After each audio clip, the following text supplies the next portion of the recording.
चुकी है। देखिए घर के भीतर से जो सामान खाली करके लाया जा रहा है वो रखा जा रहा है, क्योंकि ये पूरी तरीके से घर खाली नहीं है। कर्मियों की तैनाती की गई ताकि जो पुलिसकर्मी है उनकी मौजूदगी में किसी तरह का। तो देखिए तस्वीरें आ रही हैं, घर के भीतर की चीजों को बाहर निकाला जा रहा है और तब जाकर के ये दोनों बुलडोजर आगे बढ़ेंगे। लगातार और सीधी तस्वीरें, प्रयागराज हिंसा का मास्टरमाइंड जावेद पंप के नाम से लोग जानते थे।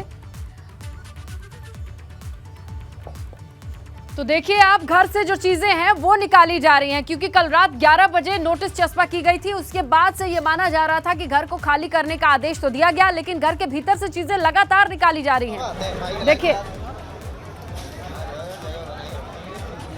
तो ये बताया जा रहा है कि घर के भीतर ही ताला लगा करके किसी बाउंड्री वॉल से कूद करके घर वाले भागे थे, ऐसा हमारे सहयोगी ने बताया। लेकिन अभी बहुत सारी चीजें निकल रही हैं, घर की चीजें मौजूद है घर में। मोइन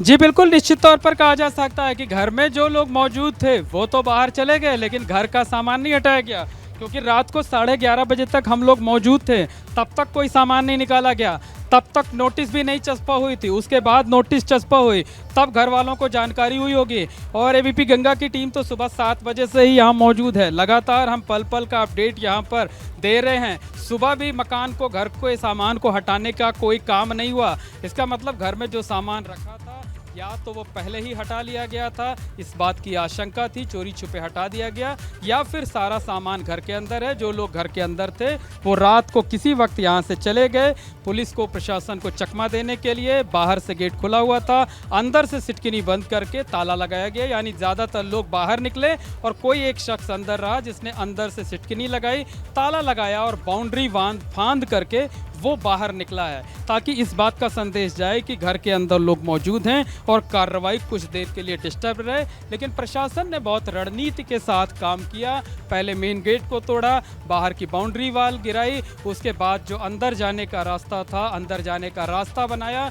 और देखिए पीछे के हिस्से की तरफ कुछ हलचल सी होती हुई दिखाई दे रही है। हमारे कैमरा सहयोगी दौड़कर आगे गए हुए हैं, हम भी उस तरफ जाने की कोशिश करते हैं और ये दिखाते हैं कि आखिरकार पीछे के हिस्से की तरफ, देखिए पीछे के हिस्से से भी सामान निकाले जा रहे हैं। इधर जो सामान था वो निकाला जा रहा है। ये एक बेड है, देखिए ये बेड है, ये कूलर है और ये इन्वर्टर की बैटरी है, ये सारा का, ये इन्वर्टर भी है और ये सारा का सारा जो सामान है ये बाहर किया जा रहा है, ताकि कल को कोई ये आरोप ना लगा सके कि हमारा सामान ध्वस्त किया गया है।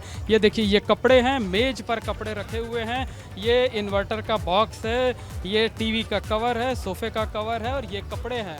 तो प्रशासन जो है उसने मौका दिया था कि आप मकान को खाली कर दीजिए, सामान सुरक्षित कर लीजिए अपना, लेकिन ऐसा नहीं किया गया। और अब देखिए ये मकान को खाली किया जा रहा है और देखिए ये मजदूर ऊपरी हिस्से में भी पहुंच गए हैं, वहाँ भी जो सामान रखा हुआ होगा उसे भी खाली कराया जाएगा। और ये देखिए ये बेड का दूसरा हिस्सा है, तो पहले पूरा सामान खाली करा दिया जाएगा। अगर कोई इन्हें लेने आता है तो उन्हें सौंप दिया जाएगा, नहीं ये सामान इसी तरीके से यहाँ सड़क पर पड़ा रहेगा। तो ये कूलर आप देख सकते हैं, इन्वर्टर देख सकते हैं, बैटरी देख सकते हैं, ये मेज पड़ी हुई है, ये उस पर कपड़े रखे हुए हैं और पूरे मकान को खाली किया जा रहा है। और जो जो हिस्सा खाली होता जाएगा उस हिस्से पर बुलडोज़र चलता रहेगा। लेकिन एक इशारा साफ है इस नेहलता कि भले आप कोई भी कवायद कर लें, लेकिन आज तो बुलडोज़र चल कर रहेगा, आज ये आलीशान मकान ध्वस्त होकर के रहेगा। और ये जो है ये संदेश साफ है कि उत्तर प्रदेश के अंदर जिसने भी कानून को हाथ में लेने की कोशिश की, जिसने भी कानून व्यवस्था को लेकर खिलवाड़ करने का काम किया, उसका अंजाम यही होना है, गिरफ्तारी की जाएगी, जेल भेजा जाएगा, एनएसए लगाया जाएगा और साथ ही साथ इसी तरीके से सरकारी बुलडोज़र भी चलेगा। क्या कुछ दिखा रहे हैं भाई हमारे एक सहयोगी मीडिया के साथी हैं, ये देखिए ये खाकी रंग की कोई वर्दी पड़ी हुई है, एनसीसी, यानी संभवतः घर का कोई सदस्य, कोई बच्चा ऐसा रहा होगा जो एनसीसी की ट्रेनिंग करता रहा होगा। तो जावेद मोहम्मद के एक बेटे की शादी भी हो चुकी है, बहू यहाँ पर रहती थी, शायद उस बेटे की पहले की ये ड्रेस रही होगी। देखिए आप एनसीसी लिखा हुआ है, खाकी वर्दी है ये।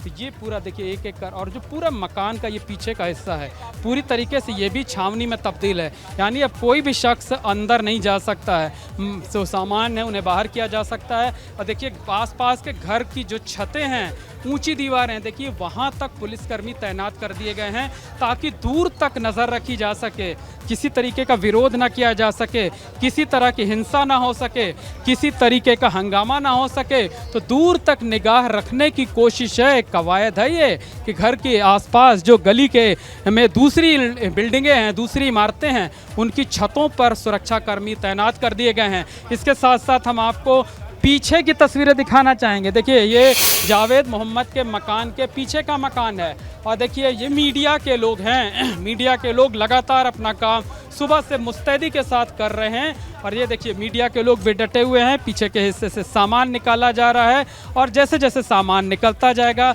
वैसे वैसे कार्रवाई को आगे बढ़ाया जाएगा। स्नेहलता जी मोइन, मैं देख सकती हूँ कैमरे पर 2 तस्वीरें चल रही हैं इस वक्त विंडो में, जहां एक तरफ तो घर को खाली करने की पूरी प्रक्रिया दिखाई दे रही है, और दूसरी तरफ देखिए कि कई चीजें, बोर्ड जैसी चीजें मिली हैं। उस बोर्ड पर कुछ लिखा है, बिकम्स ड्यूटी, जैसे मोटिवेशनल कोट होते हैं वैसा लिखा हुआ है कुछ, क्योंकि घर की दीवारों पर कुछ लोगों को कुछ कुछ चीजों को लगा करके रखना होता है, और इस बोर्ड को पढ़ने की कोशिश करते हैं। और इसके अलावा एक और वर्दी और मिली है, when injustice becomes, देखिए इस कोड का मायने है, ये इस तरीके के बोर्ड को एक कार्डबोर्ड पर प्रिंटेड है, एक वर्दी दिखाई दे रही है, वर्दी पर मोहम्मद शुजात लिखा हुआ है। इसके अलावा देखिए कुछ पेपर्स मिले हैं। इस घर की चीज़ों को जिस तरीके से देखा जा रहा है, ये पेपर्स मिले हैं, एक क्लियर फोल्डर है उसके भीतर, और उसके ऊपर कुछ कोट सा लिखा हुआ A4 शीट का कार्डबोर्ड जैसा कुछ था। ये चीज़ें तो दिखाई दे रही हैं। घर के भीतर मिल रहे सामान को भी अगर आप देखें तो किस तरह की चीज़ें थी, देखिए एक छोटा सा कार्डबोर्ड सा दिख रहा है, और ये कागजात दिखाई दे रहे हैं। घर के भीतर वर्दी मिली है, NCC को ज्वाइन करने वाला भी कोई एक शख्स है जिसकी वर्दी मिली है, एक किताब भी है, और ये किताब है वुमेन्स कॉलेज मैगजीन, और घर के भीतर बहुत सारी चीज़ें हैं और एक एक करके निकलती जा रही हैं। ये देखिए एक मैगजीन है। स्नेहलता जी जी जी स्नेहलता, हम आपको बता दें कि ये जो वुमेन्स कॉलेज मैगजीन मिली हुई है, ये अलीगढ़ मुस्लिम यूनिवर्सिटी की है, और जो जावेद मोहम्मद है जो कि मास्टरमाइंड बताया जा रहा है, उसकी बेटी यहाँ पर पढ़ती थी अलीगढ़ मुस्लिम यूनिवर्सिटी में।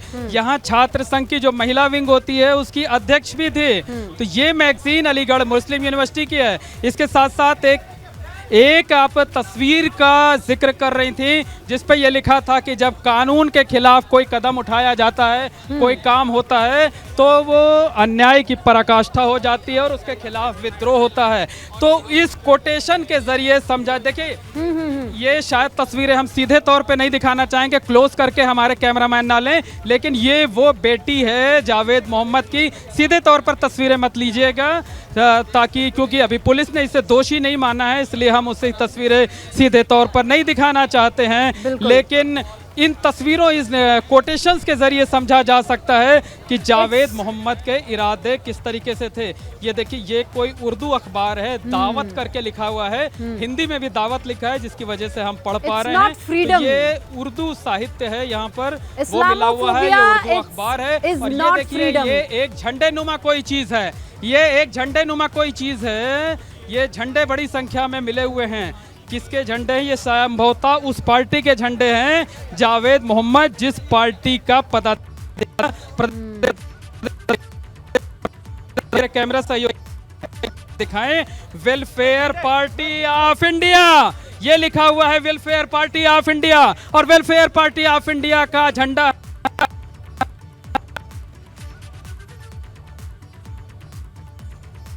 बहुत सारी चीजें निकलती हुई दिखाई दे रही हैं घर के बाहर से। और ये देखिए झंडे ही झंडे, एक दो नहीं, बहुत सारे झंडे निकलते दिखाई दे रहे हैं। वेलफेयर पार्टी ऑफ इंडिया का ये ध्वज, और बहुत सारी किताबें बताई जा रही हैं। अलीगढ़ मुस्लिम यूनिवर्सिटी में पढ़ने वाली बेटी की हो सकती हैं। ये देखिए, ये घर के बाहर से बरामद झंडा, उसकी तस्वीरें। और झंडा एक नहीं कई संख्या में बल्क में है, क्योंकि इसी पार्टी से ताल्लुक रखता था जावेद। और ये देखिए, व्हेन इनजस्टिस बिकम्स लॉ और बिकम्स ड्यूटी। ये देखिए, ये बहुत बड़े पैमाने पर ऐसे कंटेंट मिले हैं, झंडा मिला है, सामान मिली है। ये देखिए चीजें। हमारे सहयोगी मोहम्मद मोइन से फिर से जुड़ते हैं और जानने की कोशिश करते हैं कि ये किस पार्टी के झंडे का जिक्र चल रहा है। मोइन, और इतने सारे झंडे मिले हैं। देखिए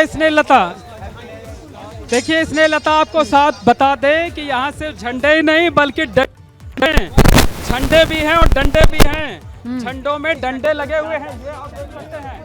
ये देखिए, ये झंडा है और ये डंडा है, तो दोनों साथ रखा है जावेद मोहम्मद ने अपने घर पर। और तमाम जो है वो इस्लामिक साहित्य मिले हुए हैं, उर्दू में लिखे हुए तमाम लिटरेचर मिले हुए हैं, एनसीसी की वर्दी मिली हुई है, और तमाम सामान जो है वो बाहर निकल रहे हैं। और जो कुछ सामान मिले हुए हैं उस पर जिस तरीके से कुछ पोस्टरों पर जिस तरीके से स्लोगन लिखे हुए हैं वो शक पैदा करने वाले हैं, और वो उस तरफ इशारा कर रहे हैं कि प्रशासन की तरफ से जो आशंका जताई गई, जिस तरीके से मास्टरमाइंड बताया गया, जिस तरह से ये कहा गया कि जांच के बाद ये पता चला है कि यही मास्टरमाइंड है, इसी ने साजिश रचा था।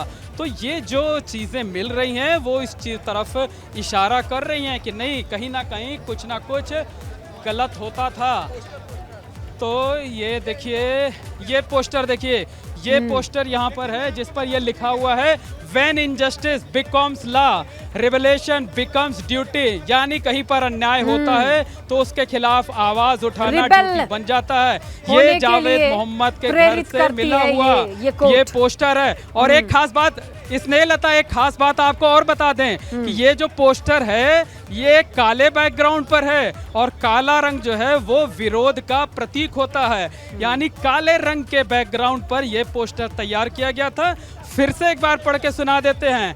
When injustice becomes law, rebellion becomes duty। यानी कहीं भी अन्याय होता है तो आवाज उठाना हमारी ड्यूटी बन जाती है, हमारी जिम्मेदारी बन जाती है। मतलब तो विद्रोही, कहीं ना कहीं पर विद्रोह ये वो इशारा जरूरी हो कर रहा जाता है जब अन्याय की पराकाष्ठा हो, ये कहता है कोर्ट। और विद्रोही बनाने के लिए, प्रेरित करने के लिए काफी है। मोइन कहते हैं कि किसी शख्स की पर्सनालिटी जाननी है, व्यक्तित्व जानना है तो उसके लाइब्रेरी जाओ।